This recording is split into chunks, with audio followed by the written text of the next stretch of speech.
हाँ जी बेटा, गुड आफ्टरनून जी। करें अब आज का स्टार्ट टॉपिक। लास्ट टाइम थोड़ा सा याद है कहाँ पर एंड किया था? हाँ जी, थोड़ा सा नैना याद कराएगी लास्ट टाइम कहाँ पर एंड किया था? Variation of G, kappa and delta M. Good बेटा लास्ट टाइम हम लोगों ने डेल्टा नॉट एम का कंसेप्ट किया था for strong electrolyte and weak electrolyte on the basis of Debye Huckel Onsager equation. उसमें याद है बेटा एक ड्रॉबैक था फॉर वीक इलेक्ट्रोलाइट्स। आप बताओगे डिबाइकल इक्वेशन जो था, Onsager equation, what was the drawback for our weak electrolytes? Weak electrolyte के ग्राफ में उसमें क्या ड्रॉबैक था? हाँ जी बेटा, क्या ड्रॉबैक था? याद है जब ग्राफ किया था that was moving parallel, that means we could not find out delta not m for our weak electrolyte. तो बेटा आज हमारा इलेक्ट्रोकेमिकल सेल का last topic, sorry electrolytic cell का लास्ट टॉपिक था कोलाक्स लॉ। इसका सबसे बड़ा इंपॉर्टेंस क्या था? Through this we can find out delta not m for our weak electrolytes, weak electrolytes की वैल्यू फाइंड कर सकेंगे। तो आज बेटा इस इलेक्ट्रोलाइटिक सेल का last topic that was our कोलाक्स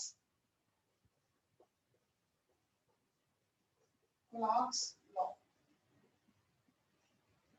ठीक बेटा, आज हमारा इस चैप्टर का लास्ट इलेक्ट्रोलाइटिक सेल का लास्ट पार्ट आ जाएगा, that is our Kohlrausch law. अभी बेटा इसकी डेफिनेशन लिखवा दूंगा। सीबीएसई के पेपर में बड़ी बार ये कुलाक्स लॉ डिफाइन करना आ रखा है। कंपटीशन का बेटा कुलाक्स लॉ के न्यूमेरिकल्स सबसे ज्यादा इंपॉर्टेंट है। लास्ट टाइम जैसे चंदेश अगर ध्यान में हो, हम लोगों ने रेजिस्टेंस, कंडक्टेंस, रेजिस्टिविटी, कंडक्टिविटी और मोलर कंडक्टिविटी इन सब के न्यूमेरिकल्स किए थे। एक टर्म दूसरे के साथ रिलेटेड थी। ऐसे ही बेटा क्लास लॉ में भी जो न्यूमेरिकल्स आएंगे ना, सारे एक दूसरे के साथ रिलेटेड रहेंगे। पर वो करने से पहले मुझे क्लियर करना था what do you mean by this class law. तो बेटा इसकी डेफिनेशन के लिए 4-5 लाइनें छोड़ देना, वो बाद में करेंगे। पहले सपोज जैसे मुझे फाइंड आउट करना था delta not for our NaCl। अगर मुझे NaCl का फाइंड आउट करना है तो यहाँ पे शुरू से इस टॉपिक में हिंट दिया था, इसे ब्रेकअप करो तो we are getting Na plus और Cl नेगेटिव। तो बेटा यहाँ पे क्या था, delta not for NaCl will be limiting molar conductivity for cations plus limiting molar conductivity for our anions। तो बेटा यहाँ पे कंप्लीट के लिए डेल्टा और स्मॉल के लिए हम लोगों ने क्या शो कर रखा है, लैम्डा।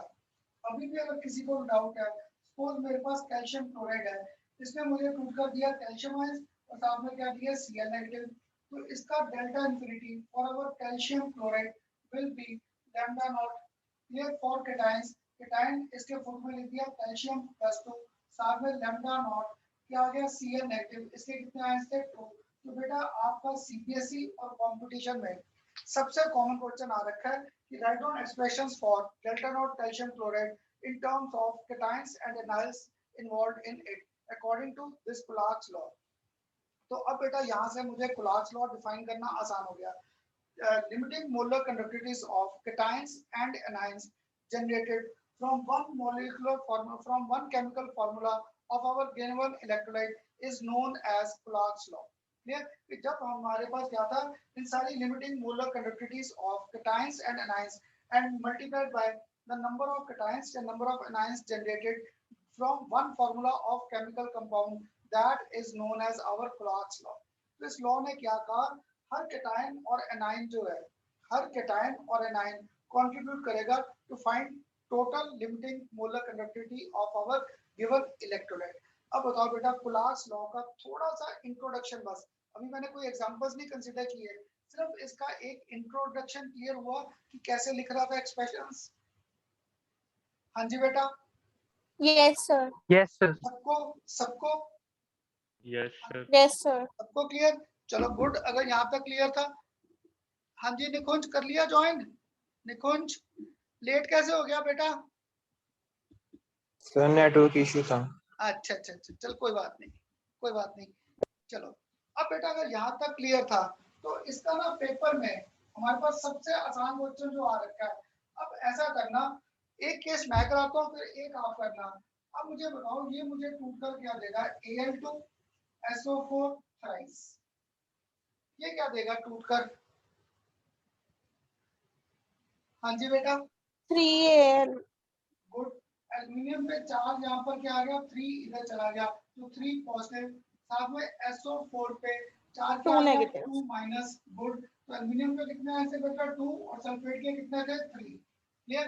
तो अब अगर पेपर में इसका आया था लैम्डा नॉट फॉर, और ये बेटा मैं इसके फुट में लिख रहा हूँ Al2SO4 thrice is equal to, पहला मेरे पास लैम्डा नॉट फॉर एल्यूमिनियम, यहाँ पर क्या आ गया 3 प्लस, इसके कितने आए थे 2, साथ में मेरे पास क्या आ गया लैम्डा नॉट और फुट में क्या आ गया सल्फेट आयंस, इसके कितने हैं थ्राइस। तो ये था बेटा क्लार्क्स लॉ का एक्सप्रेशन।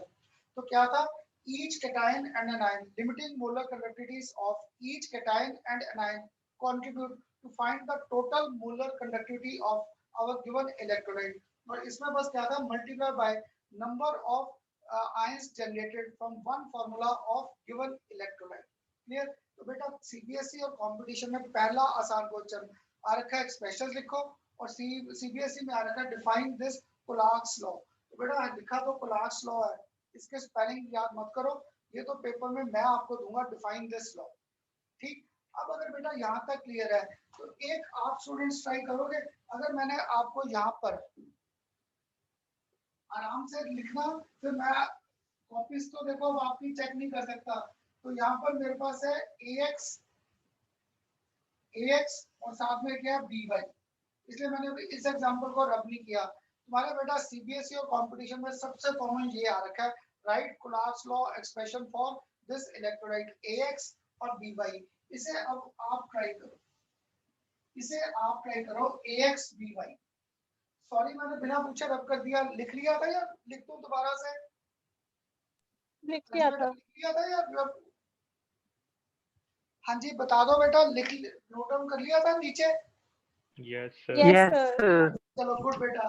अब ये ax by आप मुझे ब्रेकअप करके बता दो अकॉर्डिंग टू द एक्सप्रेशन, मुझे इसका एक्सप्रेशन लिखना Delta है naught lambda naught। ax by हाँ जी equals lambda naught a to the power 1 y plus, lambda naught raised to the power y plus, हाँ जी नहीं a की power y plus good, a की power y plus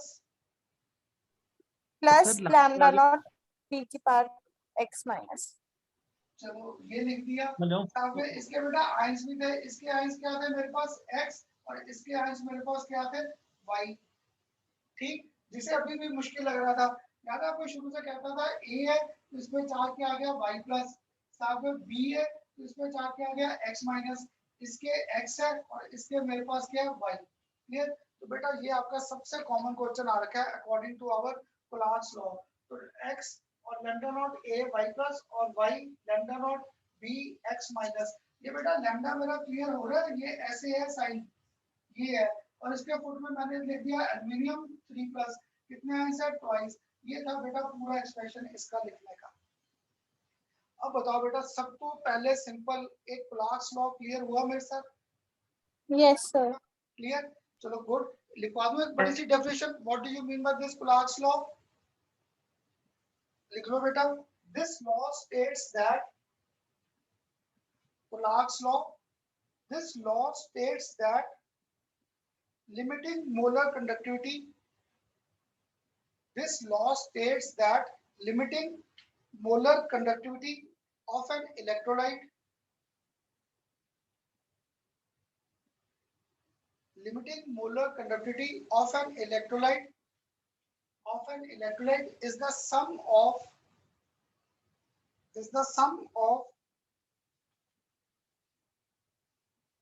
limiting ionic conductivities, is the sum of limiting molar conductivities, sum of limiting molar conductivities of cations and anions, sum of limiting molar conductivities of cations and anions, each multiplied with number of ions, each multiplied with number of ions present, each multiplied with number of ions present in one given formula, present in one given formula unit of electrolyte, present in one formula unit of given electrolyte। अब बताओ बेटा सबको मेरे साथ Clarks law का definition और इसका expression लिखना सबको क्लियर, कोई डाउट तो नहीं है यहाँ तक? हाँ जी, Yes, sir. अक्षय, गौरव, मनीष, चंद्रेश, सबसे पूछ रहा हूँ बेटा, सबसे क्लियर है? किसी को कोई डाउट तो नहीं है यहाँ तक? Yes, sir. नहीं गुड बेटा। अगर यहाँ तक डाउट नहीं है तो बेटा जो मेरे साथ थे 11th में तो ठीक, बाकी जो थे मेरे इन आवर 12th क्लास, बेटा जो 11th क्लास में आपको थर्मोडायनामिक्स में हेज लॉ आसान लगता था या मुश्किल? हाँ जी बेटा, हेज लॉ आसान लगता था या मुश्किल? हाँ जी, नैना, अक्षत, मनीष, चंद्रेश, 11th क्लास में थर्मोडायनामिक्स में हेज लॉ आसान लगता था या मुश्किल लगता था? कुछ तो बोल दो, yes sir, no sir. Sir किया नहीं। आसान था या मुश्किल लगता था? हाँ जी, कोई तो बोल दो, यस सर, नो सर। ठीक था चैप्टर। ठीक था। तो चल बेटा, आज हम लोग ना हेज लॉ का ही यहाँ पर यूज लाएंगे। तो मुझे हेज लॉ का ना एक बेसिक याद है।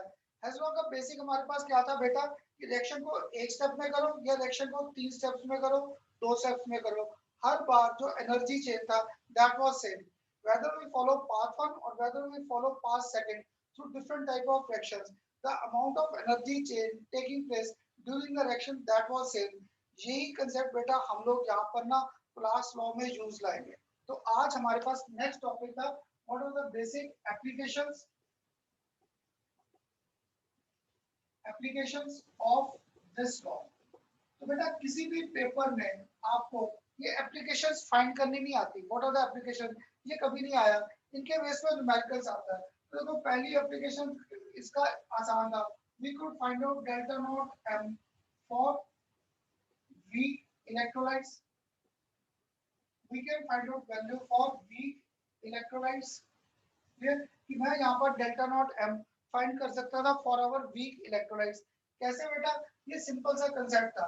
जैसे सपोज आपको पेपर में आ गया find delta not for CH3, आपको यहाँ पर आ गया find delta not for CH3COOH, clear. इसके लिए आपको मैंने क्या किया, यहाँ पर डेल्टा नॉट फॉर CH3COONA दे दिया। सेकंड मैंने आपको यहाँ पे दे दिया delta not for HCl। Third मैंने आपको यहाँ पे डेल्टा नॉट दे दिया फॉर NaCl। मैंने इन तीनों की वैल्यूज आपको मेंशन कर दी और पेपर में आ गया find delta not for CH3COO negative. यार आपको शुरू से कहता था पहले रिएक्शंस को तोड़ो, तो मैंने यहाँ पर CH3COH को ब्रेक किया, मुझे क्या मिल गया CH3COO नेगेटिव, साथ में क्या मिल गया H+। मुझे इसकी वैल्यू फाइंड करनी है। तो अब अगर नेक्स्ट केस को ब्रेक करूं, CH3COONA, ये मुझे टूट कर दे रहा है CH3COO नेगेटिव और साथ में क्या मिल रहा है मेरे पास Na+। तो ये सपोज मेरे पास फर्स्ट इक्वेशन आ गई। ऐसे ही सेकंड मेरे पास HCl ने मुझे यहाँ पर टूट कर दिया H+ और साथ में क्या दिया Cl नेगेटिव, ये आ गया मेरे पास सेकंड इक्वेशन। थर्ड मेरे पास यहाँ पर दे रखा है NaCl का वैल्यू, तो NaCl ने मुझे टूट कर दिया Na+ और Cl नेगेटिव। थर्ड, ठीक बेटा, यहाँ तक ये इक्वेशन तो क्लियर। अगर यहाँ तक ये इक्वेशंस क्लियर है, अब देखो बेटा आपकी बुक्स में उन्होंने क्या किया, अगर मैं फर्स्ट इक्वेशन का कंसेप्ट लिखूं, delta not for CH3COONA is equal to lambda not for CH3COO negative, सामने क्या आ गया लैम्डा नॉट फॉर Na+। ऐसे डेल्टा नॉट फॉर HCl, ये हमारे पास आ गया लैम्डा नॉट H+, सामने आ गया lambda not Cl negative. Third delta not for NaCl, ये मेरे पास आ गया लैम्डा नॉट Na+ और सामने आ गया lambda not for Cl negative, clear. तो बेटा आपकी बुक्स में क्या किया, to find delta not for CH3COOH, clear. इसका मुझे यहाँ पर वैल्यू फाइंड करना था डेल्टा नॉट फॉर CH3COH। तो मैं भी जब आपकी साइड में था टीचर पिटाई भी कर देता, क्या संदीप इतना दिमाग नहीं चलता, फर्स्ट और सेकंड को ऐड कर दे और थर्ड को सब्ट्रैक्ट कर दो from sum of these two. तो मेरे सर बेटा मुझे पढ़ाते क्या कहते हैं, संदीप तेरा इतना दिमाग नहीं चलता, तुझे यहाँ पर फाइंड आउट करना है इसका। तो delta naught CH3COOH is equal to delta naught CH3COO negative और साथ में क्या मेरे पास lambda not for our H+। तो मेरे सर मेरी क्या पिटाई भी कर देते थे और क्या करते थे, इन दोनों को ऐड कर दे और इसको इसमें से सब्ट्रैक्ट कर दे। तो देखो बेटा एक ही न्यूमेरिकल को इतने डाउट्स क्रिएट करती है, तो मुझे ना इतने स्टेप्स याद ही नहीं रहते, क्योंकि ये अभी सिर्फ पहली एप्लीकेशन है। और मुझे आज आपके साथ क्लास लॉ की 4 एप्लीकेशंस क्लियर करनी है, उसके बाद जाकर उसके न्यूमेरिकल्स आएंगे। तो अगर बेटा मैंने पहले न्यूमेरिकल में इतना टाइम लगा दिया तो मैं बाकी आंसर फाइंड ही नहीं कर सकता। अब इसका एक शॉर्टकट ढूंढे। इसका शॉर्टकट हमारे पास, इसका देखो बेटा हमारे पास शॉर्टकट कैसे था। मैंने आपको यहाँ पर डेल्टा नॉट फाइंड करना है, किसका, CH3COOH। मैंने आपको डेल्टा नॉट दे रखा है फॉर CH3COONA। मैंने आपको डेल्टा नॉट फॉर दे रखा है HCl। मैंने आपको डेल्टा नॉट दे रखा है फॉर HCl फॉर NaCl। तो बेटा यहाँ पर ध्यान से देखो, CH3COOH चाहिए, तो ये एसिडेट आयंस कहाँ थे, यहाँ पर। तो मैं एक ही लाइन में अपना ये आंसर फाइंड आउट कर सकता था। मुझे कौन से चाहिए, एसिडेट आयंस, वो यहाँ पर है। तो डेल्टा नॉट CH3COONA प्लस, साथ में मुझे क्या चाहिए, H। मेरे पास H यहाँ पर है, तो डेल्टा नॉट फॉर HCl। ना मुझे सोडियम चाहिए ना मुझे Cl चाहिए, सोडियम और Cl दोनों नहीं चाहिए, तो हमें पक्का थर्ड माइनस डेल्टा नॉट, मेरे पास क्या हो जाएगा, NaCl। तो बेटा हमें ना बुक्स के जैसे जैसे प्रदीप में न्यूमेरिकल सॉल्व किया है, मुझे करने की जरूरत ही नहीं। मुझे वो देखा ये चीज चाहिए और ये तीन वैल्यूज गिवन है। मैंने देखा मुझे एसिडेट आयंस चाहिए और हाइड्रोजन, इसलिए मैंने दोनों इक्वेशंस को क्या कर दिया, वैल्यूज को ऐड अप। ना मुझे सोडियम चाहिए ना मुझे Cl चाहिए, तो पक्का this value will get minus. हमारा बेटा एक लाइन में सिंपल आंसर आ जाएगा, delta not for our weak electrolytes. अब बताओ बेटा थोड़ा सा मेरे साथ ये कंसेप्ट क्लियर हुआ कि नहीं। एक्सक्यूज मी सर, हाँ जी, तो सर हमने पहले ही करे थे, फिर पहले तो हमने एक किस्म से वो तो इक्वेशंस ही लिखी थी जब हमने पहले ही करवाए थे आपने। हाँ बेटा पहले पता है क्या तुम्हारी बुक्स में क्या है, सबकी इक्वेशन लिखी, इक्वेशन लिखा, फिर क्या फर्स्ट और सेकंड को ऐड करो या फर्स्ट और थर्ड को ऐड करो, सेकंड को माइनस करो, तो सिंपल सा न्यूमेरिकल हमारा आधा पेज भर गया। और ये बेटा अभी सिर्फ न्यूमेरिकल का एक पार्ट है। जब हम लोग आगे न्यूमेरिकल्स करेंगे ना, तो ये तो सिर्फ एक सिंपल सा न्यूमेरिकल, एक न्यूमेरिकल था। तो बेटा हमारे पास क्या है, इस न्यूमेरिकल को, या जैसे 11th में क्लास में हैज लॉ था, अगर मैं एक एक इक्वेशन को सॉल्व करने बैठ गया मेरी तो छुट्टी हो जाएगी।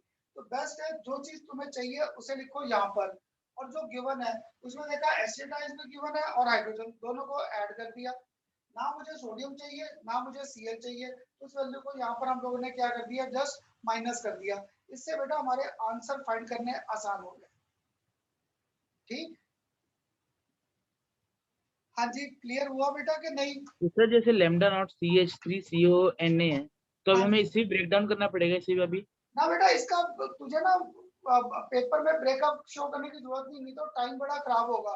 तुझे जब सीधा मैंने कंसेप्ट दे दिया कि था क्या, इसको ब्रेक किया एसिडेट आए तो सोडियम प्लस, इसको ब्रेकअप किया तो H प्लस Cl नेगेटिव था, इसलिए दोनों की वैल्यूज को मैंने ऐड कर दिया और थर्ड वाली को क्या कर दिया, माइनस। तो बेटा तेरा न्यूमेरिकल बड़ा हो जाएगा, हमें इतना बड़ा न्यूमेरिकल पेपर में शो ही नहीं करना, पर ये फाइंड करना ये तीन वैल्यूज गिवन है, इनको यूज में ले आया और कुछ नहीं किया मैंने। बस ये लिख के आ जाना न्यूमेरिकल हाँ के हाँ, अंदर और बस। इसके बेस में हमारा एक लाइन में, क्योंकि ये अकेला पार्ट कभी भी नहीं आया, हर बार इसका पूरा सीरीज में क्वेश्चन आता है, तो बेटा क्वेश्चन फाइंड करना आसान ऐसे हो जाता है। ठीक है, एक और करें ताकि तुम्हें पक्का हो जाए। ये यस सर। सपोज बेटा एक और मैंने अब आपको दे दिया, मुझे यहाँ पे फाइंड आउट करना है डेल्टा नॉट अमोनियम हाइड्रोक्साइड, और इसके लिए मैंने आपको दे रखा है delta not ammonium chloride, delta not NaOH, और एक मैंने आपको यहाँ पर दे रखा है delta not for NaCl। Clear, मैंने आपको ये तीन वैल्यूज दे रखी हैं, अमोनियम क्लोराइड, NaOH और डेल्टा नॉट फॉर NaCl। और आपको पेपर में आ गया find lambda naught for ammonium hydroxide. अगर मैंने इसे फाइंड आउट करना है, इसे मैं ऊपर लिख देता हूँ क्योंकि नीचे शायद सबसे पढ़ा नहीं जा रहा। मुझे यहाँ पर डेल्टा नॉट फाइंड आउट करना है फॉर NH4OH। इसके लिए मुझे यहाँ पर वैल्यूज गिवन है अमोनियम क्लोराइड, सेकंड मुझे वैल्यू गिवन है NaCl और NaOH, और थर्ड मुझे वैल्यू यहाँ पर गिवन है delta not for NaCl। Clear, तो बेटा अब आप बताओ, अगर मुझे यहाँ पर डेल्टा नॉट NH4OH फाइंड करना है, क्या करूँ। पहले दो को ऐड करेंगे, थर्ड वाला सब्ट्रैक्ट। गुड बेटा, अमोनियम आयन से और इधर क्या है, हाइड्रोक्साइड आयन, तो पक्का है delta not NH4Cl plus delta not for NaOH। Clear, अब मुझे ना Na चाहिए ना मुझे Cl चाहिए, तो पक्का है माइनस डेल्टा नॉट NaCl। ये था बेटा आज पहला simple application. of our Clark's law that we could find out delta naught for our weak electrolytes. पर क्या था तुम्हारी बुक्स में ये सिंपल सा न्यूमेरिकल कंफ्यूज कर दिया, तो जिसको मेरे साथ लॉजिक क्लियर था कि ये टर्म चाहिए, ढूंढो उनमें कौन सी टर्म्स है, उन्हें ऐड अप कर दो, जो नहीं चाहिए उन टर्म्स को क्या कर दो माइनस में, एक ही लाइन में हमारा आंसर आ जाएगा। ऐसे ही बेटा अगर आपको हेज़लॉग एंड न्यूमेरिकल 11th में मुश्किल लगते थे, मैंने आपसे पहले कहा था हमारा सिलेबस एंड हो जाता है बाय दिसंबर, तो बेटा जनवरी में मैंने आपके साथ थर्मोडायनेमिक्स और इक्विलिब्रियम ये दोनों चैप्टर डिटेल में करने हैं। There we will be discussing our Hess law also. वहाँ पे हम लोग Hess law को फिर से डिस्कस करेंगे। ठीक, अब बताओ पहला एप्लीकेशन सबको क्लियर? Yes, sir. Yes, अब तो नहीं डाउट? Yes, sir. चलो गुड। अगर बेटा ये पहला एप्लीकेशन क्लियर है, अब after this first application second आ गया, we could find out second application, we could find out alpha degree of dissociation. We could find out alpha degree of dissociation. तो बेटा alpha की यहाँ पर वैल्यू डायरेक्टली गिवन है delta C M divided by delta not M. तो ये बेटा formula हमारे पास डायरेक्ट है that we could find out alpha degree of dissociation of our weak electrolyte, that is delta cm by delta naught m.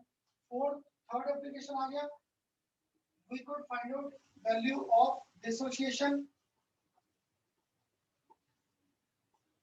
Constant for our weak electrolyte. Acid के लिए Ka और base के लिए से क्या दे दिया Kb। ये भी मैंने आपके साथ डेरिवेशन कर रखा है सबको ध्यान में, सिर्फ चंदेश के साथ ये कांसेप्ट नहीं किया, बाकी आप सबके साथ ये फार्मूला कर रखा है Ka is equal to C alpha square 1 minus alpha. Chandesh बेटा ये आपने फार्मूला 11th क्लास में इक्विलिब्रियम में भी था बेटा, अगर नहीं आता ना जब हम लोग सॉल्यूशंस का चैप्टर करेंगे वहां पर इसका यूज आ जाएगा। C stand for concentration, alpha आ गया डिग्री ऑफ डिसोसिएशन और 1 माइनस अल्फा। तो बेटा किसी बुक में आपको ये और किसी बुक में ये फार्मूला दे रखा है Ka is equal to C alpha square, Ka is equal to C alpha square. तो यहाँ से हम लोग Ka की वैल्यू फाइंड कर सकते थे।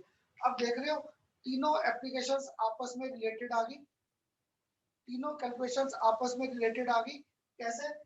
मुझे डेल्टा नॉट एम आएगा फर्स्ट एप्लीकेशन से, सेकंड एप्लीकेशन से मैंने फाइंड किया अल्फा, और फिर अल्फा के से मैंने फाइंड किया वैल्यू ऑफ Ka।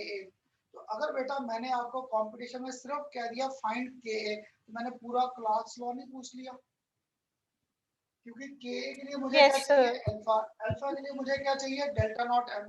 ऐसे ही बेटा अगर ध्यान में लास्ट लेक्चर में मोलर कंडक्टिविटी अगर फाइंड करना था तो मोलर के लिए मुझे क्या चाहिए थी स्पेसिफिक कंडक्टिविटी, स्पेसिफिक कंडक्टिविटी के लिए क्या चाहिए था G या R, और G और R कहाँ से आता था थ्रू आवर सेल कांस्टेंट। सारी टर्म्स आपस में रिलेटेड थे। ऐसे ही बेटा ये तीनों एप्लीकेशंस आपस में रिलेटेड है। अब बताओ सबको क्लियर हुआ बेटा ये कांसेप्ट? Yes, sir. क्लियर? हाँ जी, तीनों एप्लीकेशंस क्लियर? क्लियर बेटा? yes, sir. चलो अगर Yes, sir. गुड बेटा, अगर ये तीन एप्लीकेशंस क्लियर है, अब बेटा फोर्थ ना आपके पेपर में सिंपल एक आध बार एक्सप्रेशन आ रखा है, वो हमारे पास क्या fourth, we can calculate solubility, we can calculate solubility of weak electrolyte, we can calculate solubility of weak electrolyte। याद है बेटा हम लोगों ने ये कांसेप्ट किया था delta Cm is equal to kappa into 1000 by C था। अब मैंने C को यहाँ पे रिप्लेस कर दिया बाय नॉट m, तो बेटा kappa की वैल्यू तो मेरे पास क्या थी कांस्टेंट है, इधर 1000 है, इधर मैंने इसे डिवाइड किससे कर दिया बाय सॉल्युबिलिटी, इधर मैंने इसे डिवाइड कर दिया बाय सॉल्युबिलिटी। ये था बेटा हमारा डेल्टा नॉट का सिंपल सा एक्सप्रेशन। हुआ क्या, देखो डेल्टा Cm था, अब मैं इसे ले गया for solution very very dilute. अब याद है जब सॉल्यूशन वेरी वेरी डाइल्यूट है, solution is very very dilute, तो दैट बेसिकली मैंने उसको सारा का सारा क्या कर दिया डिसॉल्व कर दिया। सॉल्यूशन एक्सक्यूज मी सर, हाँ जी बेटा। सर आपने ऊपर लैम्डा Cm लिखा और नीचे लैम्डा नॉट लिखा है। हाँ बेटा यही तुझे अभी इसी को लगा था क्लियर करने कि यहाँ पर मैंने इसे टर्म को रिप्लेस कर दिया। कैसे रिप्लेस कर दिया, तो ये देख बेटा हमारे पास एक्सप्रेशन था delta Cm equal to kappa into 1000 by C, है ना। अब यहाँ पे मैंने लिखा है calculate solubility for weak electrolyte. याद है वीक इलेक्ट्रोलाइट जो था that dissolves to very very small extent. अगर वो very very small extent dissolve हो रहा है तो मैंने सीएम को तो रिप्लेस कर दिया डेल्टा नॉट एम। क्लियर। अब क्या था बेटा, बड़ा थोड़ा सा अमाउंट सोल्यूट में क्या हो रहा था, डिसॉल्व। अगर बड़ा थोड़ा सा अमाउंट सोल्यूट में डिसॉल्व हो रहा था, वो भी क्या नीचे सेटल डाउन हो रहा है, तो दैट मींस मैं यहाँ पर मोलैरिटी को रिप्लेस कर सकता था बाय सॉल्युबिलिटी, क्योंकि मैंने आपको सॉल्यूशंस में सॉल्युबिलिटी डिफाइन किया था, maximum amount of the solute that could be dissolved in 100 grams of our given solvent. तो क्या था, इस बार सॉल्यूशन वेरी वेरी डाइल्यूट था, मैंने थोड़ा सा डिसॉल्व किया, तो सारा का सारा क्या नीचे सेटल डाउन हो रहा है। अगर वो सारा का सारा नीचे सेटल डाउन हो रहा है तो दैट मींस कंसंट्रेशन को हम लोग रिप्लेस कर सकते थे bye solubility.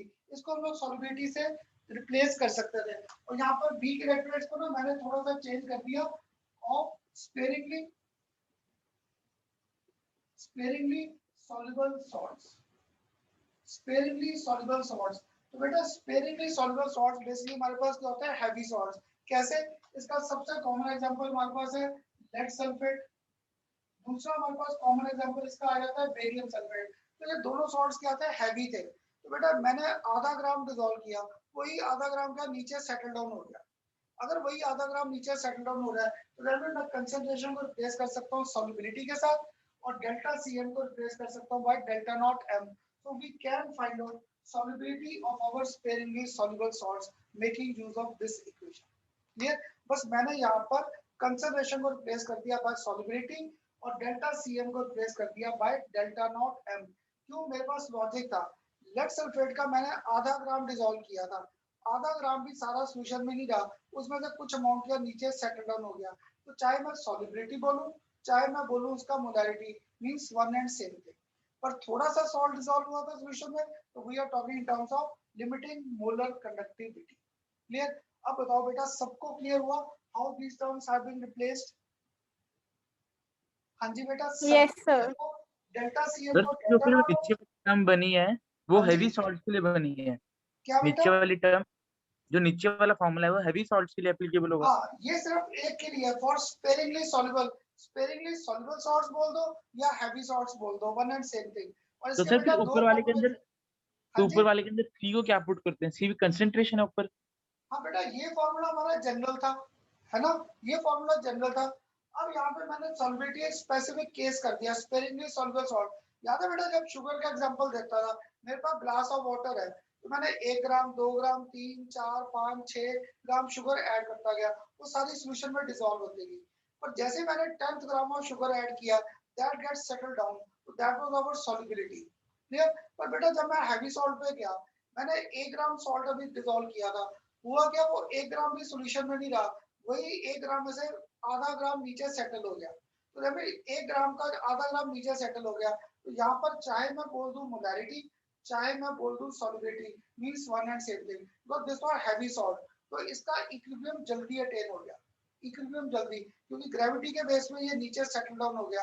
That's why conservation can be replaced by solubility and delta CM can be replaced by delta not M, क्योंकि जैसे वो नीचे सेटल हुआ तो that was our very very dilute solution. ठीक, क्योंकि बेटा बुक्स में तुम्हारे कुछ नहीं, बुक्स में तो सीधा फॉर्मूला दे दिया फाइंड करने का, मैंने आपको थोड़ा सा लॉजिक दे दिया how molarity was getting replaced by solubility. Clear बेटा? हाँ जी, सबको क्लियर? Yes, sir. क्लियर। अब करें इस कंसेप्ट के न्यूमेरिकल्स। एक लिखो बेटा आज का पहला न्यूमेरिकल, बस ये 2-3 न्यूमेरिकल्स करके हमारा इलेक्ट्रोलाइटिक सेल खत्म। आज फिर हमारे पास आ जाएगा study of our electrochemical cell. चलो बेटा एक पहला न्यूमेरिकल लिखो, फर्स्ट डेल्टा नॉट फॉर, अब देखो बेटा पेपर में हम लोग कंफ्यूज करने के लिए ऐसे वैल्यू दे देते हैं, delta not for NaCl, HCl and NaCr are 126.4 425.9 and 91.0 s centimeter square mole inverse respectively. Calculate delta naught m for H acetate. Calculate delta naught m for H acetate. Sir वो 9.91.0 H लिखा है। हाँ 91.0 आगे इन तीनों के units delta not के याद है किए थे S centimetre square mole inverse. Yes sir. ठीक बेटा। अब देखो आधे सुन दो ना इनके नाम में कंफ्यूज हो गया करना सर एच ए सी क्या दे दिया। एसी याद है स्टैंड क्या करता है एसीटेट। तो जब ये एसीटेट स्टैंड करता है तब बेसिकली इसको मैं एच एसीटेट को ऐसे भी लिख सकता था CH3COOH NaCl ठीक है HCl ठीक है। इसको सोडियम AC को मैं ऐसे लिख सकता था CH3COONA। हाँ जी बेटा लिख सकता था। हाँ जी बताइए लिख सकता था H एसिडेट को CH3COH और NaAC को लिख सकता था CH3COONA। अब तुम्हारी बुक में तो बेटा उन्होंने आधा पेज भर दिया। अगर तुम्हें मेरे साथ कंसेप्ट क्लियर था delta not for HAC find करना है तब मुझे एसिडेट आयंस चाहिए। तो एसिडेट आयंस कहाँ पे है इस वैल्यू में है। अगर इस वैल्यू में है तो जब पक्का मेरे पास यहाँ पर 91 प्लस हो जाएगा। साथ में मुझे क्या चाहिए हाइड्रोजन। हाइड्रोजन इसमें है प्लस मेरे पास क्या हो जाएगा 425.9। क्लियर। तो ना मुझे Na चाहिए ना मुझे Cl चाहिए तो माइनस क्या हो जाएगा 126.4। तो आ जाएगा बेटा एक ही लाइन में आंसर। हाँ जी। और अगर आपने इसका Yes, sir. और अगर आपने इसका आंसर फाइंड आउट किया तो this value comes out to be. Clear. अगर इसे फाइंड आउट किया किसी ने किया 90.5 s सेंटीमीटर स्क्वायर और साथ में क्या आ गया मोल इनवर्स। ये था बेटा डेल्टा नॉट का कांसेप्ट। अब बताओ सबको क्लियर। Yes, sir. क्लियर बेटा अगर बुक उठाओगे ना उन्होंने आधा पेज भर रखा है इसी न्यूमेरिकल को करने में। देखो पूरी इक्वेशन बना कर पागल कर दिया हमें। क्लियर। पूरी इक्वेशन बनाकर पागल कर दिया। मुझे इक्वेशन बनाने की जरूरत ही नहीं। मैंने H और एसिडेट देखा तो H और एसिडेट इनमें था तो तभी ना मुझे NaCl चाहिए ना मुझे Cl चाहिए। इस वैल्यू को पकड़ कर क्या माइनस कर दिया। सबसे आसान क्वेश्चन CBSE या कंपटीशन में बेटा यही याद रखा। अब बताओ पहला एक सिंपल न्यूमेरिकल। क्लियर। एक और करें यस Yes, sir. एक और करें फिर लिखो एक और।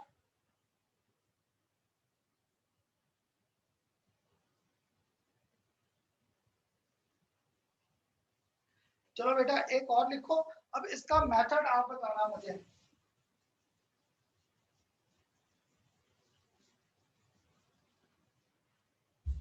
अब लिखो बेटा next molar conductivity of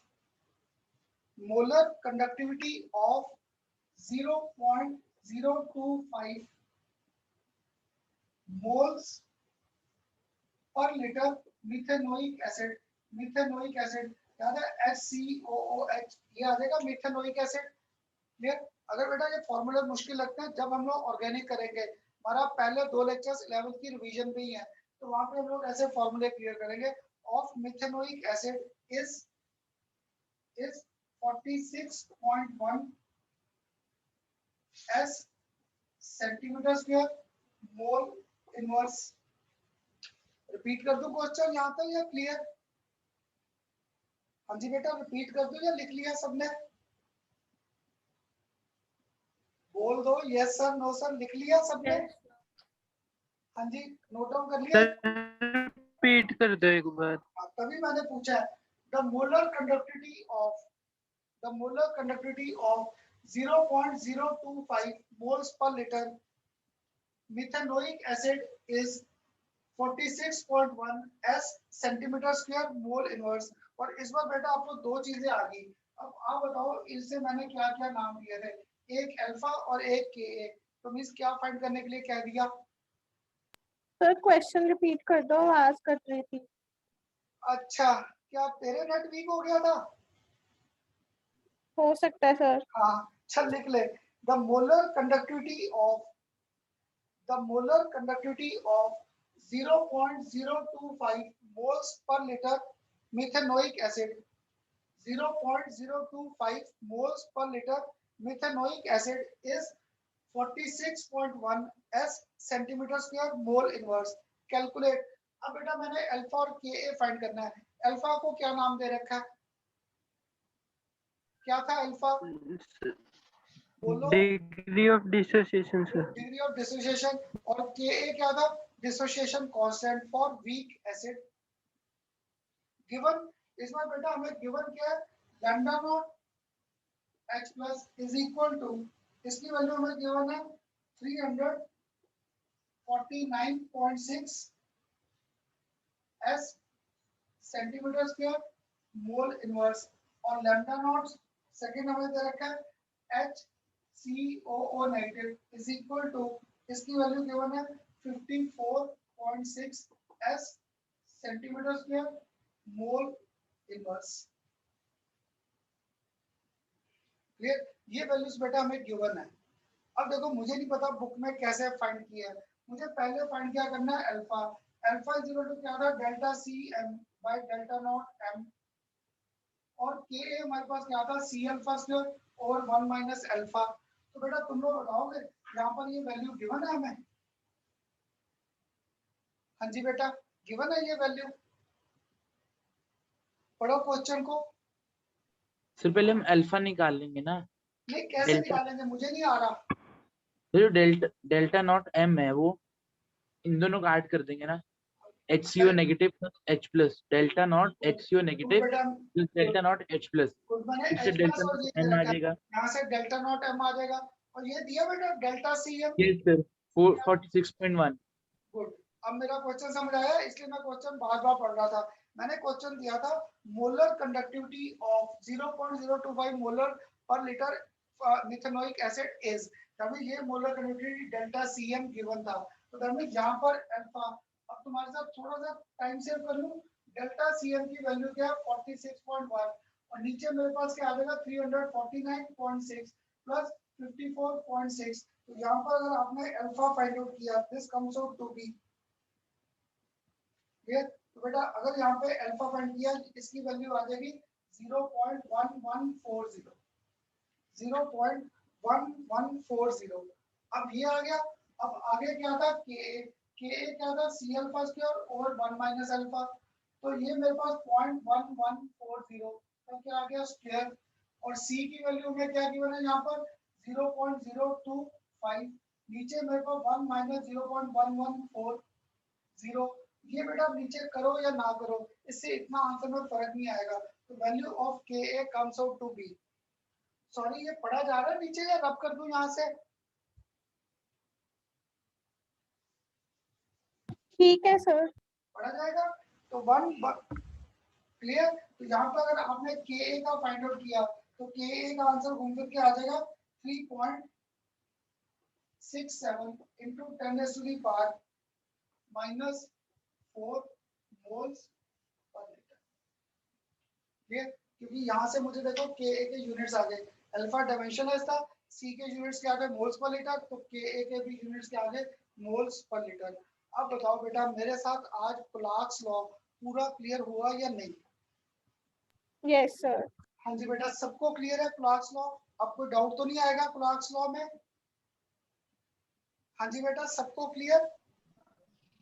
yes yes sir. Sir. कर दो रब कर दो।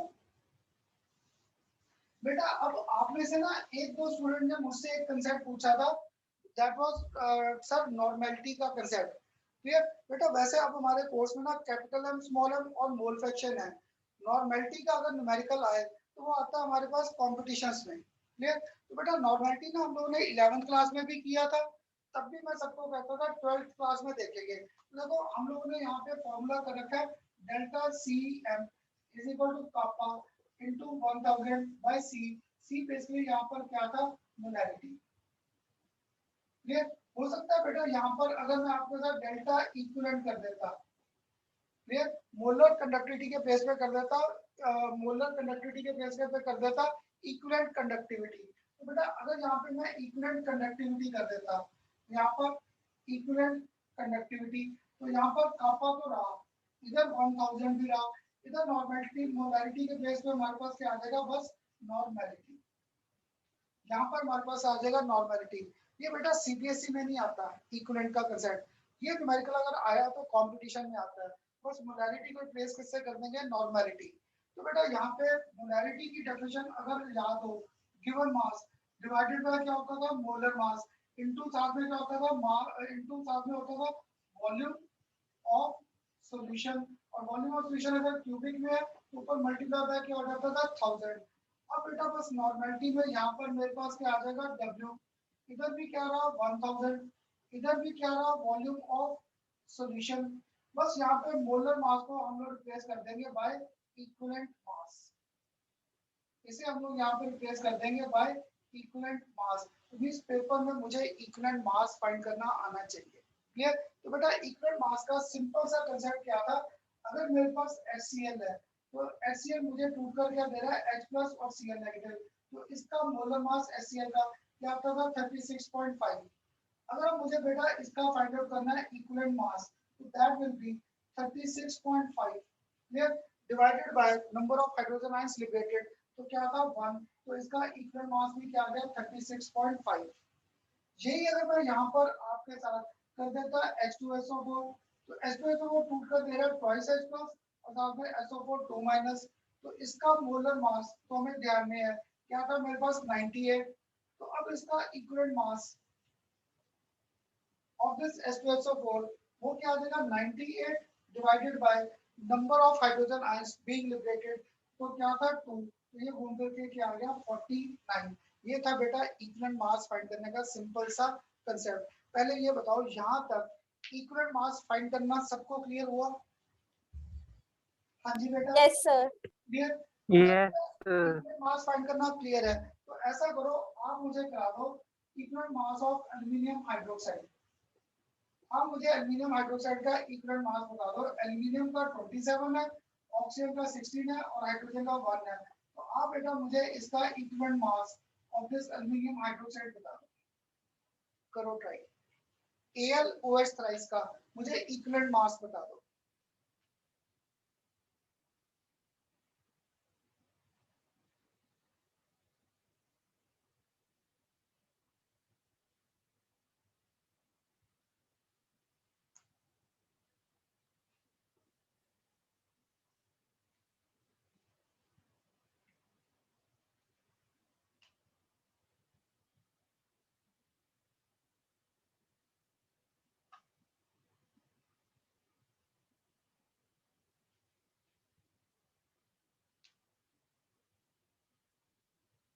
हाँ जी बेटा,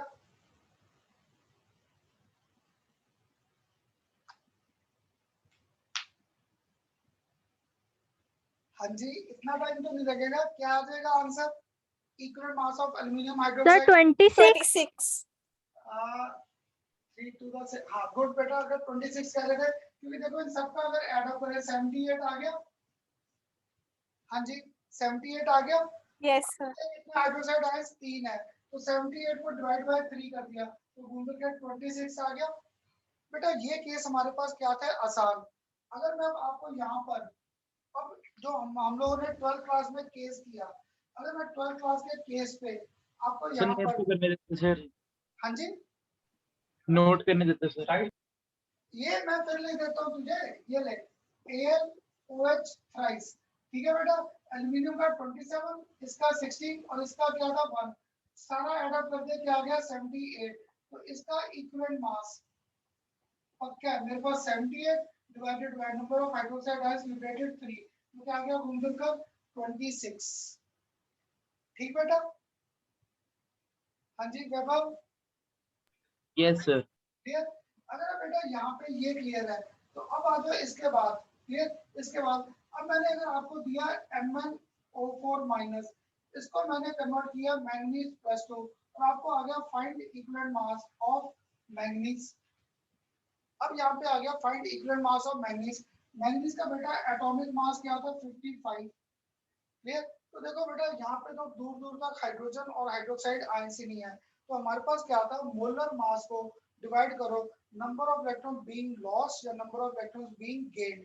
तो देखो यहाँ पर जब हम लोगों ने ये रिएक्शन किया था, किसी को याद होगा यहाँ पे 5 इलेक्ट्रॉन्स इन्वॉल्व आते थे। अगर 5 था तो इसको डिवाइड बाय क्या कर दिया 5, तो ये घूम फिर के क्या आ गया 11। ये था बेटा इक्विवेलेंट मास फाइंड करने का कंसेप्ट। कि molar mass divided by number of electron being lost और number of electrons being gained. पर इसके बेस पे तो यहाँ पे वैल्यू पुट करो, नॉर्मेलिटी आ गई तो we can find out delta equivalent for our given numericals. अब बताओ बेटा सबको क्लियर हुआ कंसेप्ट इक्विवेलेंट मास का? Yes, sir. सबको? तो बेटा हमारे Yes, sir. न्यूमेरिकल इस लॉजिक्स पे आएंगे। क्लियर? जैसे देखो अगर निकल का आ गया, निकल नाइट्रेट का, निकल +2 से किसमें गया निकल का क्या था 59 तो डिवाइड बाय 2 हो जाएगा, क्योंकि निकल का बेटा एटॉमिक मास क्या 59 और निकल +2 से निकल जाना, how many electrons are involve 2, तो 59 को डिवाइड बाय क्या कर दिया 2, that will be the equivalent mass of our nickel. एक बार इक्विवेलेंट मास आ गया तो बस इस फार्मूले में पुट कर दो, नॉर्मेलिटी आ गया तो मेरे पास delta equivalent is equal to kappa into 1000 divide by क्या था नॉर्मेलिटी का कंसेप्ट। हाँ जी मन्नत, अब क्लियर हुआ बेटा? आपने पूछा था मुझसे ये कंसेप्ट, क्लियर बेटा? Yes, sir. हाँ जी। चलो सबको क्लियर? तुम सारे ना इतनी रिस्पेक्टफुल बोलते हो ना, मुझे बड़ा अच्छा लगता है। चल थैंक यू अगर क्लियर हो गया। हाँ जी सबको समझ आ गया बेटा? Yes, sir. Yes, sir. तो अब देखो बेटा इससे आज हमारा पूरा एक इलेक्ट्रोलाइटिक सेल खत्म। क्लियर? तो अब इलेक्ट्रोलाइटिक सेल के बाद मुझे रिवाइज कराओगे? नेक्स्ट टॉपिक हमने जब स्टार्ट किया था चैप्टर, नेक्स्ट टॉपिक कौन सा लिखा था? Electrochemical cell. गुड बेटा, इलेक्ट्रोकेमिकल सेल हम लोगों ने 11th क्लास में भी पढ़ा है, याद है इलेक्ट्रोकेमिकल सेल? कहाँ पढ़ा था 11th क्लास में इलेक्ट्रोकेमिकल सेल? हाँ जी बेटा, कहाँ पढ़ा था इलेक्ट्रोकेमिकल सेल 11th में? रिडॉक्स रिएक्शन में। Sir, पहले करते redox थे में। Oxidation reaction, oxidising agent, reducing agent, और उसके बाद वहां पर हमारे पास आया था कौन सा concept of our electrochemical cell. फिर उसके साथ डिस्कस की थी इलेक्ट्रोकेमिकल सीरीज,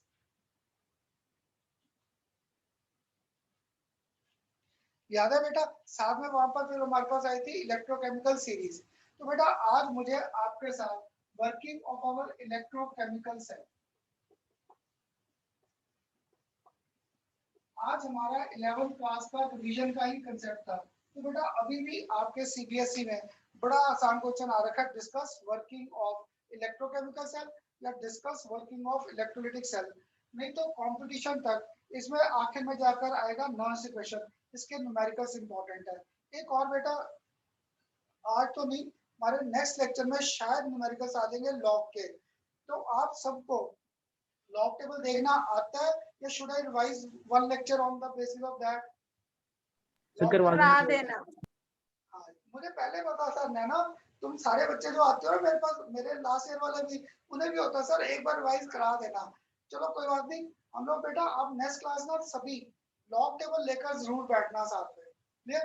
कि अगर मेरा वो टॉपिक आ गया तो मैं वहां पे आपको लॉग टेबल क्लियर कर दूंगा, ठीक है? तो हम लोग जहाँ पे नॉइस इक्वेशन स्टार्ट करेंगे, उसे स्टार्ट करने से पहले हम लोग पहले लॉग टेबल देखना ही सीखेंगे। तो 25-30 मिनट लगेंगे बेटा एक बार सारा लॉग टेबल का कंसेप्ट रिवाइज करने में, क्लियर? तो हम लोग नेक्स्ट लेक्चर शायद करें। तो आप सारे बेटा मार्केट में ना लॉगरिथम की बुक मिलती है बड़ी,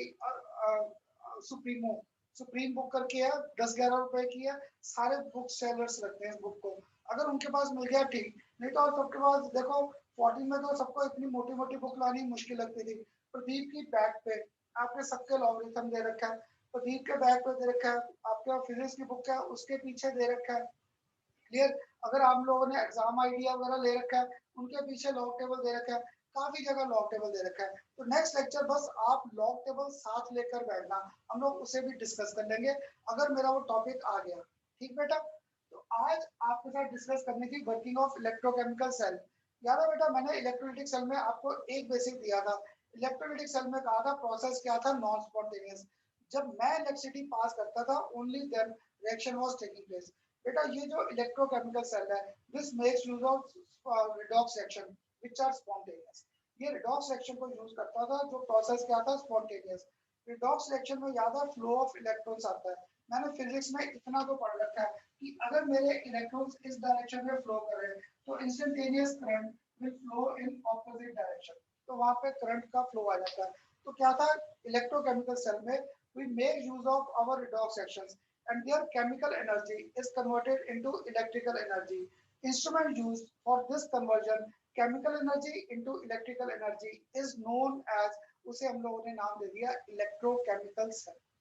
तो बेटा इलेक्ट्रोकेमिकल सेल में प्रोसेस क्या था, स्पॉन्टेनियस है। इसमें भी कैथोड और एनोड और इनके चार्जेस के कंसेप्ट आते हैं। तो याद है इलेक्ट्रोलाइटिक सेल में टिप दिया था cations to cathode, anions to anode. तो कैटायन पे चार्ज क्या था, पॉजिटिव, वहां पे कैथोड पे पक्का नेगेटिव था। एनायंस पे क्या था, नेगेटिव, तो एनोड पे पक्का चार्ज क्या था, पॉजिटिव। ऐसे ही बेटा इलेक्ट्रोकेमिकल सेल में भी हम लोग कोई ना कोई लॉजिक बना लेंगे, clear, to predict sign conventions of cathode and anode. और वो करने से पहले इलेक्ट्रोकेमिकल सेल की मेरे पास सिंपलेस्ट रिएक्शन क्या था, मैंने Zn इसे रेड किया विद कॉपर सल्फेट, तो मुझे प्रोडक्ट क्या मिल गया, ZnSO4 और साथ में क्या मिल गया, कॉपर। अब देखो बेटा अगर इसे मैं आयंस में ब्रेकअप करूं तो Zn कॉपर 2+, यहाँ पे Zn 2+ और साथ में क्या आ गया, कॉपर, क्योंकि सल्फेट आयंस दोनों साइड क्या था, common, this get cancelled out. तो चंद्रेश आपको भी मैंने शायद पहला लेक्चर में यही क्लियर किया था, याद है Zn से किसमें डाल दिया, Zn 2+। तो यहाँ पर क्या हो रहा है, लॉस ऑफ इलेक्ट्रॉन। याद है ऑक्सीडेशन O, सिर्फ ऑक्सीजन का गेन था, बाकी सारी चीजें क्या थी, लॉस में। अगर लॉस ऑफ इलेक्ट्रॉन है तो this was our oxidation. Copper 2+ ने क्या किया, 2 इलेक्ट्रॉन्स को गेन, तो यहाँ पे प्रोसेस कौन सा था, रिडक्शन का, क्लियर। तो बेटा इस साल भी आपके जेई के पेपर में मैं क्या 3 या 4 बार यही क्वेश्चंस आ रखे हैं, रिएक्शंस आई हैं and we have to identify oxidation, reduction और ऑक्सीडाइजिंग और रिड्यूसिंग एजेंट सब रिस्पेक्टिवली। इनको आइडेंटिफाई करना इस बार के पेपर में भी सबसे आसान क्वेश्चन आ रखा है, क्लियर। तो बेटा इस टॉपिक को आगे ले जाने से पहले एक डेफिनेशन लिखवा दूं, what do you mean by this our electrochemical cell, लिख लो, Yes, sir. लिख लो, what do you mean by this electrochemical cell.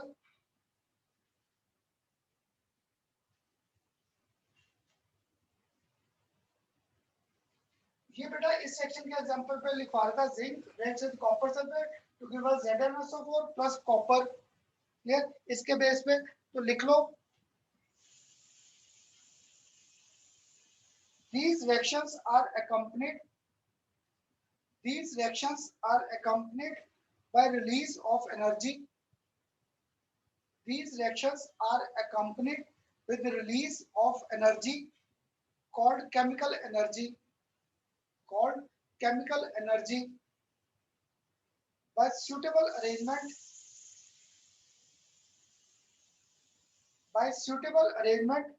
This energy can be converted into electrical energy. By suitable arrangement, this energy can be converted into electrical energy. The arrangement used is known as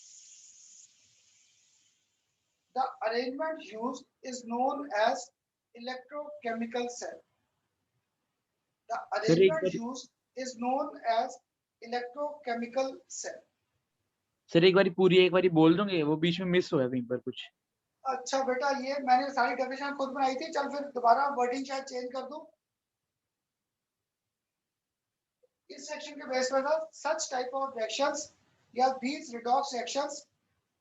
these redox reactions are accompanied by release of energy.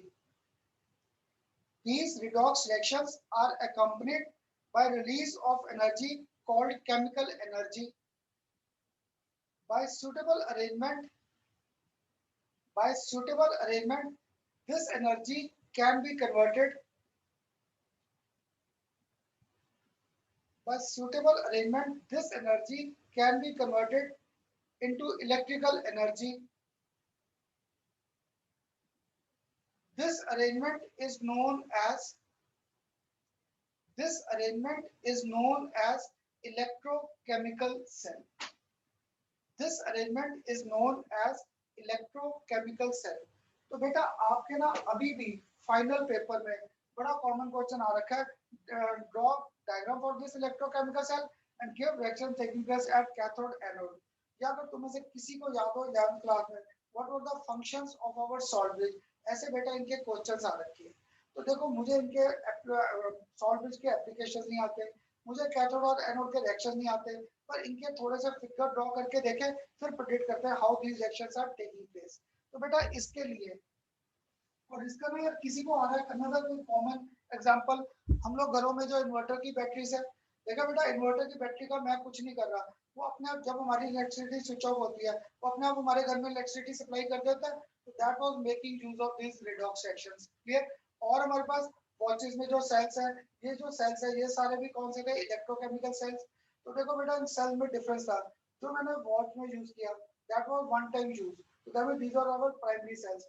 और जो मेरे घरों में inverter की battery है, आपके पापा का पता नहीं खन्ना सर तो होता ना, जब वो कहता है खन्ना सर ये बैटरी डाउन हो गया इसे चेंज करो, मैं चेंज नहीं करता, मैं उसे पहले एक बार रिचार्ज करता हूँ।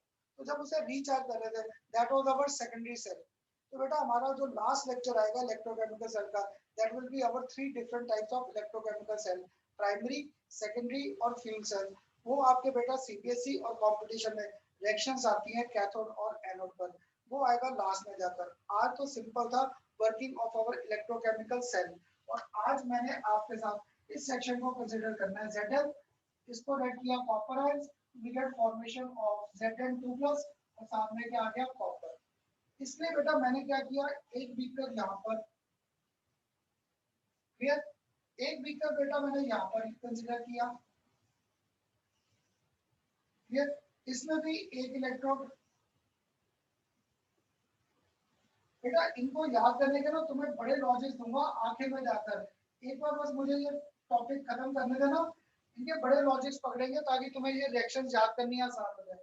अब यहाँ पर मैंने इन्हें कनेक्ट कर दिया थ्रू गैल्वेनोमीटर, इसे कनेक्ट कर दिया थ्रू गैल्वेनोमीटर, क्लियर, और इसको यहाँ पर मैंने डिप कर रखा है सॉल्यूशंस में, क्लियर। सपोज ये इलेक्ट्रोड मेरे पास किसका था? जिंक। ये इलेक्ट्रोड मेरे पास किसका था? कॉपर। इसमें मैंने सॉल्यूशन ले रखा है ऑफ ZnSO4 सॉल्यूशन, और इसमें मैंने सॉल्यूशन ले रखा है CuSO4 सॉल्यूशन, कॉपर सल्फेट। इसे बेटा हम लोग कहते थे लेफ्ट हैंड साइड बीकर, इसे LHS left hand side beaker, इसे हम लोगों ने नाम दे रखा था राइट हैंड साइड बीकर। एक लेफ्ट हैंड साइड बीकर और एक क्या था? Right hand side beaker. इधर मैंने आपके साथ लिख दिया एनोड, और इधर मैंने बेटा आपके साथ लिख दिया कैथोड, क्लियर। अब बेटा इसका ना एक ध्यान रखना, आप में से स्टूडेंट को आता है खन्ना सर पहले में Zn क्यों लिया, दूसरे में कॉपर क्यों लिया? तो बेटा 11th क्लास में टिप देता था, अब भी जब तक देखो जिंक इलेक्ट्रॉन लूज नहीं करेगा, जब तक जिंक इलेक्ट्रॉन लूज नहीं करेगा तब तक कॉपर गेन नहीं कर सकता। तो that means zinc has got more reactivity. तो बेटा ध्यान रखना हर बार जो लेफ्ट हैंड साइड बीकर है इसमें वो एलिमेंट आता है which has got tendency to lose electron, और राइट हैंड साइड में वो आएगा which has got tendency to gain electron. तो खन्ना सर को एक ही कांसेप्ट आता था, जब तक कोई इलेक्ट्रॉन लूज नहीं करेगा, कोई गेन नहीं करेगा, तो that means left hand side beaker में always element which has got tendency to lose electron. एक मेरा भाई था खन्ना सर ये भी नहीं आ रहा था, उसे कहता हूँ ABC तो याद रहती है, तो एनोड पहले और कैथोड बाद में। एनोड पर हर बार लॉस ऑफ इलेक्ट्रॉन था, जाकर इलेक्ट्रोलाइटिक सेल में भी देखना एनायंस से जाकर अपने इलेक्ट्रॉन्स क्या करते थे? डिस्चार्ज। तो एनोड पर ऑक्सीडेशन और कैथोड पर क्या होता है? Reduction, clear. अब देखो बेटा अगर यहाँ तक क्लियर है, तो अब मैं यहाँ पर आपके पास reaction taking place at, clear. सबसे पहले रिएक्शन टेकिंग प्लेस एट यहाँ पे लिख दो, reaction taking place at anode, clear. देखो बेटा एनोड पे मेरे पास क्या हुआ? Zn था, Zn कन्वर्ट कर गया किसमें? Zn2+, साथ में क्या आ गए? 2 इलेक्ट्रॉन्स। तो reaction taking place at cathode, reaction taking place at cathode, cathode में मेरे पास क्या था? कॉपर 2+ है, कॉपर 2+ ने क्या किया? इन्हीं दोनों इलेक्ट्रॉन्स को गेन, तो यहाँ पे कॉपर आ गया। अब बेटा ध्यान से देखो ये बीकर इलेक्ट्रॉन लूज कर रहा है, ये बीकर इलेक्ट्रॉन गेन, तो इलेक्ट्रॉन्स हमारे इस डायरेक्शन में जा रहे हैं। अगर इलेक्ट्रॉन्स मेरे इस साइड जा रहे हैं तो पक्का है हमारा गैल्वेनोमीटर जो डायरेक्शन ऑफ करंट देगा वो बेटा ये दे देगा डायरेक्शन ऑफ करंट। हाँ जी बेटा, अब बताओ यहाँ तक इलेक्ट्रोकेमिकल सेल सबको क्लियर हुआ? Yes, हाँ जी, sir. यहाँ तक सारा फिगर के बेस पे क्लियर। तो बेटा अगर मैं यही इंस्ट्रूमेंट ऐसे यूज करता तो क्या होता? मेरे पास गैल्वेनोमीटर ने सिर्फ थोड़ी देर रीडिंग दी, only for momently, after that this shows null point, तो यहाँ पे इसकी रीडिंग ऐसे आ गई, clear. That means no current was flowing. अगर मैं ये apparatus ऐसे यूज करता flow of current takes place only for certain period of time, after that no current flows। पर देखा बेटा मेरी जो वॉच है ये तो कंटिन्यूअस रन कर रही है, जितना टाइम रन कर रही है। घर में जो इन्वर्टर की बैटरीज है जब भी मुझे इलेक्ट्रिसिटी दे रहे कंटिन्यूअस, यानी कि 10 मिनट सप्लाई दे दी फिर आधा घंटा बंद हो गया, फिर 10 मिनट सप्लाई दे दी। सॉरी बेटा आज थोड़ी सी तबीयत भी ना गलत सी थी।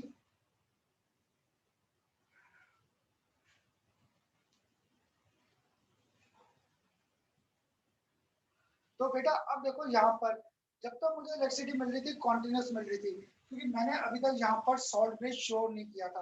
अगर यही यूज कर रहा था तो धीरे धीरे देखो बेटा Zn किस में कन्वर्ट हो रहा है, Zn2+। तभी मेरा ये जो इलेक्ट्रोड है ये इलेक्ट्रोड मेरा थिन होना शुरू हो जाएगा। अगर थिन होने लगा Zn किस में कन्वर्ट हो रहा है, Zn2+। that means here concentration of positive charge will increase। मानते हो बेटा इस बीकर में धीरे धीरे Zn किस में कन्वर्ट हो रहा है, +2।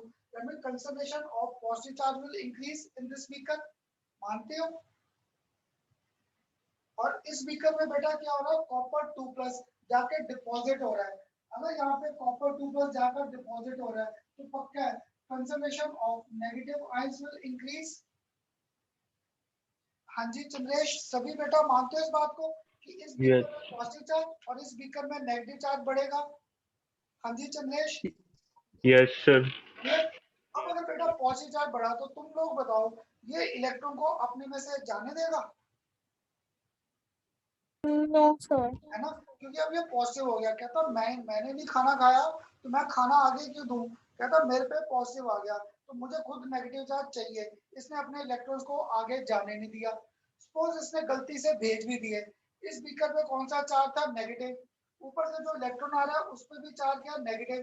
तो नेगेटिव नेगेटिव क्या करेंगे, रिपेल। तो हुआ क्या बेटा, after certain period of time this beaker becomes enrich in positive charge, so does not allow electrons to move forward. This beaker becomes negative rich charge, so this beaker does not accept electrons।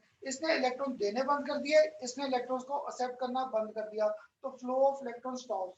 अगर मेरा flow of electron रुक गया तो पक्का our current will stop. पर ऐसा हुआ नहीं, क्यों? क्योंकि इलेक्ट्रोकेमिकल सेल में हम लोगों ने यहाँ पर एक चीज और यूज कर रखी है, that is our salt bridge. मैंने यहाँ पर एक सॉल्ट ब्रिज भी यूज कर रखा है। यहाँ पर हमारे पास सॉल्ट ब्रिज भी है। तुम्हारी बेटा बुक्स में तो नहीं दिखाया, पुरानी बुक्स में यहाँ पे ना डॉटेड दिखा रखा है। डॉटेड का पर्पस था, तो डॉटेड ये कॉटन होती है, कॉटन के साथ इसे प्लग कर रखा है ताकि सारे आयंस नीचे ना आ जाए, उनमें थोड़ा सा रेजिस्टिविटी का कंसेप्ट आ जाए कि मैं उनको ट्रैप कर सकूं, सभी को आगे ना जाने दूं। इसलिए मैंने यहाँ पे कॉटन से प्लग कर दिया। अब सपोज मैंने यहाँ पर ले रखा था सोल्यूशन किसका, K2SO4। तो ये मुझे टूटकर क्या देगा, ट्वाइस K+, और ये क्या देगा, SO4 2-। तो बेटा अब तुम लोग बताओ, कुछ आयंस इधर मूव करेंगे और कुछ आयंस इधर मूव करेंगे। अब K+ मेरा इस साइड मूव करेगा या सल्फेट आयंस मूव करेंगे इस साइड? इस साइड कौन से आयंस मूव करेंगे, K+ या सल्फेट? Sir sulphate. गुड, क्योंकि K+ और K+ को क्या कर देंगे, रिपेल। ये बीकर पहले रीच था पॉजिटिव में, पॉजिटिव में रीच था, तो इसने पोटेशियम आयन को रिपेल कर दिया, कहता जाओ ऊपर। नेगेटिव चार्ज को एक्सेप्ट किया, तो यहाँ पर मेरे पास कौन से आयंस आ गए, SO4 2-। इधर नेगेटिव था तो इधर पक्का कौन से आयंस मूव करके, K+। तो इससे क्या हुआ बेटा, मेरे दोनों बीकर इलेक्ट्रिकली न्यूट्रल हो गए, so we get continuous flow of current। तो ये बेटा यूज था ऑफ आवर सॉल्ट ब्रिज। पहला यूज आ गया सॉल्ट ब्रिज का, that it helps to maintain electrical neutrality of the two beakers। इसने दोनों beakers को इलेक्ट्रिकली न्यूट्रल कर दिया to give us consistent flow of current। तो बेटा एक स्टूडेंट ना सॉल्ट ब्रिज के फंक्शंस को क्रैम करता है। एक स्टूडेंट ने मेरे साथ सॉल्ट ब्रिज के कांसेप्ट को क्लियर किया, क्या था, इधर ये भी न्यूट्रल हो गया, ये भी। तो salt bridge helps to maintain electrical neutrality of the two beakers. इसने दोनों को इलेक्ट्रिकली क्या कर दिया, neutral, and we get consistent flow of current. दूसरा बेटा तुम लोगों ने ओम्स लॉ किया होगा 10th क्लास में या 11th में। तो क्या होता था, तुम लोग पूरा पेपर सेट करते हो, वायर्स ली, रियोस्टेट लिया, एमीटर लिया, क्लियर, वोल्ट मीटर लिया, सबको आपस में अटैच किया। फिर तुम लोग एक बीच में क्या अटैच करते हो, की। जब तक मैंने की इंसर्ट नहीं की, KEY, क्लियर, एक की पॉइंट इंसर्ट नहीं किया, हमारा सर्किट कंप्लीट नहीं होता। तो की का रोल क्या था, इट कंप्लीट्स आवर सर्किट। ऐसे ही बेटा ये जो सॉल्ट ब्रिज है, this helps to complete internal circuit of our electrochemical cell। और जब तक ये इंटरनल सर्किट पूरा नहीं होगा we will never get consistent flow of current. इसलिए अब भी आपके सीबीएसई का सबसे कॉमन क्वेश्चन है what are the functions of सॉल्वेज। तो सॉल्वेज के दो फंक्शंस हैं। पहला, it helps to maintain electrical neutrality of the two beakers, इसने दोनों बीकर्स को इलेक्ट्रिकली क्या किया, neutral. Second, it helps to complete internal circuit of our electrochemical cell, इसने इंटरनल सर्किट को कंप्लीट किया to give us consistent flow of current. अब बताओ बेटा, सबको working of electrochemical cell clear हुआ कि नहीं? Yes, sir. क्लियर? तो बेटा आपके पेपर में सबसे आसान क्वेश्चन आ रखा है, draw figure of electrochemical cell and give reaction taking place at cathode anode, इनकी रिएक्शंस को प्रेडिक्ट करो। अब देखो बेटा, तुम सारे ना फिगर तो यही बना के आते हो, बाहर आगे मुझे खन्ना था मैम ने नंबर नहीं दिए, तुम लोगों ने क्या किया, सल्फेट ने इधर पोटेशियम आयन दिखा दिए, इधर पोटेशियम ने कौन से आयन दिखा दिया, सल्फेट, वो तो गलत हो गया। करंट इधर फ्लो करना था सर, एरो तो दिखाना था, तुम में से किसी ने एरो कहा इस डायरेक्शन में दिखा दिया, वो कंसेप्ट गलत हो गया। क्लियर? ऐसे बेटा इनके वैरायटी ऑफ क्वेश्चंस बन जाते हैं। क्लियर? अभी अगर तुम्हें से कोई ध्यान दे रहा है, मैंने सारा वर्किंग क्लियर कर दिया, पर मैंने एनोड और कैथोड पे चार्जेस क्लियर नहीं किए। क्लियर? जब मैंने एनोड और कैथोड पे चार्जेस नहीं क्लियर किए, देखो पहले बीकर में Zn किस में कन्वर्ट हो रहा है, Zn2+, इस बीकर में इलेक्ट्रॉन्स जनरेट हो रहे। हाँ जी बेटा, इस बीकर में इलेक्ट्रॉन्स जनरेट हो रहा, मानते हो? Yes, sir. अगर इलेक्ट्रॉन जनरेट हो रहे हैं, इलेक्ट्रॉन पे चार्ज क्या, नेगेटिव, तो पक्का यहाँ पर एनोड कैरीज नेगेटिव चार्ज। यहाँ पर क्या हो रहा है बेटा, इलेक्ट्रॉन्स कंज्यूम, नेगेटिव चार्ज कम हो रहा है। अगर नेगेटिव चार्ज कम हो रहा है तो कौन सा चार्ज ज्यादा होगा, पॉजिटिव, तो पक्का है here cathode carries positive charge, cathode पे पॉजिटिव और एनोड पे नेगेटिव। इसलिए बेटा आपको कहता था मेरे साथ ना चीजों को क्रैमिंग नहीं है, हर जगह हमारे पास लॉजिक है। तो एनोड, एनोड पे क्या था, लॉस ऑफ इलेक्ट्रॉन्स था, तो यहाँ पे इलेक्ट्रॉन जनरेट हो रहे थे, तो पक्का है anode carries negative charge. Cathode पे मैं इलेक्ट्रॉन्स को क्या कर रहा था, कंज्यूम, नेगेटिव चार्ज कम। अगर नेगेटिव कम हो रहा है तो कौन सा चार्ज ज्यादा होगा, पॉजिटिव, तो कैथोड कैरीज पॉजिटिव चार्ज। तो बेटा आज मेरा ख्याल सबको इसकी वर्किंग क्लियर हुई मेरे साथ? Yes, sir. क्लियर? अगर बेटा वर्किंग क्लियर है, अब क्या होगा पेपर में, मैं इतना बड़ा फिगर नहीं ड्रॉ करूंगा, मैं आपको सिंपल सा कंसेप्ट क्या दे दूंगा, पूरे सेल की रिप्रेजेंटेशन का एक कंसेप्ट, वो हमारे पास क्या होता है, ये डबल लाइन रिप्रेजेंट्स आवर सॉल्वेज। तो बेटा याद रखना सॉल्वेज के इस साइड हमेशा ऑक्सीडेशन का कंसेप्ट आता है, क्योंकि जब तक कोई इलेक्ट्रॉन लूज नहीं करेगा रिएक्शन फिजिबल नहीं है। तो हमें यहाँ पर Zn, Zn किस में कन्वर्ट हो रहा है, इनटू Zn2+, इधर क्या हो रहा है मेरे पास, कॉपर 2+, किसमें कन्वर्ट हो रहा है, कॉपर। अब याद करो ये क्या सर्व करता था, एनोड, ये क्या सर्व करता है हमारे पास, कैथोड। इधर हमारे पास क्या होती थी, ऑक्सीडेशन, और इधर मेरे पास क्या थी, रिडक्शन। इधर चार्ज हमारे पास क्या था, नेगेटिव, इधर मेरे पास चार्ज क्या था, पॉजिटिव। तो बेटा जितना मैंने अभी पढ़ाया है इस लाइन में सारा कंसेप्ट नहीं आ गया, पेपर में ऐसे आएंगे, इसके या तो न्यूमेरिकल्स आएंगे इस कंसेप्ट पे, या मैं आपको ये टर्म दे दूंगा सेल की रिप्रेजेंटेशन, और पेपर में आ जाएगा कंस्ट्रक्ट इट्स इलेक्ट्रोकेमिकल सेल। तो जिसको कंसेप्ट क्लियर है, डबल लाइन रिप्रेजेंट्स आवर सॉल्वेज, और पहले खन्ना सर ने टिप दिया था जब तक कोई इलेक्ट्रॉन लूज नहीं करेगा रिएक्शन फिजिबल नहीं है, तो दैट मींस यहाँ पे ऑक्सीडेशन, यहाँ पर रिडक्शन। तो एबीसी, ये एनोड और ये कैथोड, यहाँ पे इलेक्ट्रॉन जनरेट हो रहे हैं तो नेगेटिव चार्ज, यहाँ पे इलेक्ट्रॉन्स कंज्यूम, तो this will carry positive charge. अब बताओ बेटा सबको मेरे साथ आज इलेक्ट्रोकेमिकल सेल की वर्किंग तक क्लियर हुआ? Yes, sir. तो कुछ आसान लगा? Yes, sir. Yes, sir. 11 में जो मेरे साथ नहीं थे उन्हें आज थोड़ा सा आसान लगा इलेक्ट्रोकेमिकल सेल का वर्किंग के नहीं? हाँ जी, हाँ जी, आसान लगी वर्किंग? अब बेटा नेक्स्ट लेक्चर में हमारे पास इसके कंसेप्चुअल क्वेश्चंस और साथ में इसके रीजनिंग के क्वेश्चन आंसर्स और न्यूमेरिकल्स आ जाएंगे। तो न्यूमेरिकल स्टार्ट करने से पहले नेक्स्ट लेक्चर हम लोग पहले रिवाइज करेंगे अपना लॉग टेबल का कंसेप्ट, ठीक है? अब बताओ सबको वर्किंग ऑफ इलेक्ट्रोकेमिकल सेल तो क्लियर, कोई डाउट तो नहीं है? हाँ जी, अक्षत, चंद्रेश, सबसे पूछ रहा हूँ बेटा, No, sir. सबको? चलो गुड, अगर यहाँ तक क्लियर है इतना करो। अब नेक्स्ट लेक्चर में आगे हम लोग करेंगे इलेक्ट्रोकेमिकल सीरीज के कंसेप्ट्स, ठीक? करूँ close? Clear? Yes, sir. Clear? सबसे पूछो बेटा, सब बच्चों को, सबको क्लियर? चलो ओके बेटा, फिर ओके जी।